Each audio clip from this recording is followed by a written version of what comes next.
ఈ నెల తాలూకు అకౌంట్స్ మీరు ఒకసారి చూసేస్తే. అబ్బా ఏమిటయ్యా నాకు శిక్ష? ఆఫీస్ పనులు, అకౌంట్లు, బస్ టికెట్లు, చిల్లర డబ్బులు ఇవన్నీ నేను చూసుకుంటే నువ్వెందుకు, ఈ స్టాఫ్ ఎందుకు? పోనా పని చేయండి, ఈ బస్ డిపో నా పేరు రాసేయండి, నేను చూసుకుంటాను. మళ్ళీ లేకపోతే ఏంటండి, మీరు యజమాని ఇవి చూసుకోవటం మీ బాధ్యత. నా బాధ్యత గురించి నువ్వేమీ చెప్పక్కర్లేదు. డాక్టర్ గారు నన్ను ఒక వారం రోజులు రెస్ట్ తీసుకోమన్నారు. నా బదులు నువ్వు తీసుకుంటావా రెస్ట్? నిద్ర, భయ, మైథునాదులు స్వయంగా చేసుకోవాలి, ఇంకోటి చేయకూడదు. అవును కదా, అందుచేత నేను రెస్ట్ తీసుకుంటాను. ఈ పనులన్నీ నువ్వు చూసుకుంటాను. మరి అయితే ఇంటికి వెళ్ళండి, ఇంకా కూర్చున్నారే? అబ్బా ఒక 5 నిమిషాలు రెస్ట్ తీసుకెళ్దాం అనుకున్నాను. వెంటనే వెళ్ళండి ఇంటికి. సరే వెళ్తున్నాను. రెస్ట్ తీసుకోండి శుభ్రంగాను. కనకమా చిట్టి కనకమా పిచ్చి కనకమా, బెళమా నా ముద్దులు బెళమా, నేను డ్యూటీకి వెళ్ళిపోతున్నాను. ఏంటండి అప్పుడే డ్యూటీకి వెళ్ళిపోతున్నారా? ఎర్ర చీర కట్టుకుని డేంజర్ సిగ్నల్ అదర కొట్టేస్తున్నావు. అబ్బా పొండి బయట కూడా జరిగింది. అసలు నీ పేరు కనకమా, మీ వాళ్ళు తప్పెట్టారే, బయట రాణేలు పెట్టాల్సింది. నేను చెయ్యాల్సిన పని చాలా ఉంది.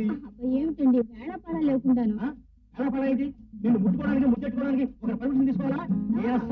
నేనసలు ఎవరు పర్మిషన్ తీసుకోను. అబ్బా కౌగలికి అబ్బా ముందు ముందు అబ్బా అబ్బా అబ్బా అంటావా? అది కాదండి, అబ్బా ఇచ్చావా గురు? గెలవలేదురా అబ్బా అని బాతో అరిచాను. సర్లే డ్యూటీ టైం అవుతుంది కదా. నువ్వు బస్ డ్రైవర్, నేను డ్రైవింగ్ డ్యూటీ చేయాలి కదా. వస్తా కనుక.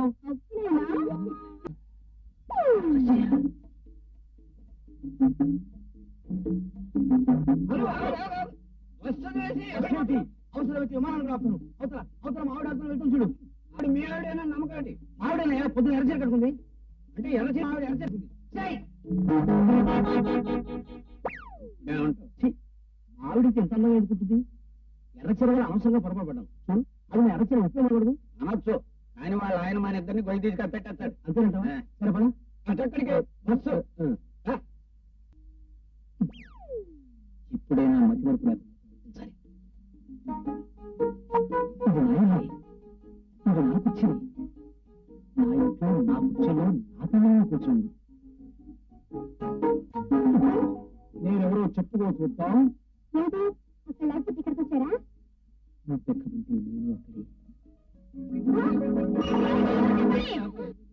నువ్వు అక్కడ ఉన్నావా? మరి అనుకుంటూనే ఉన్నాను బ్రో.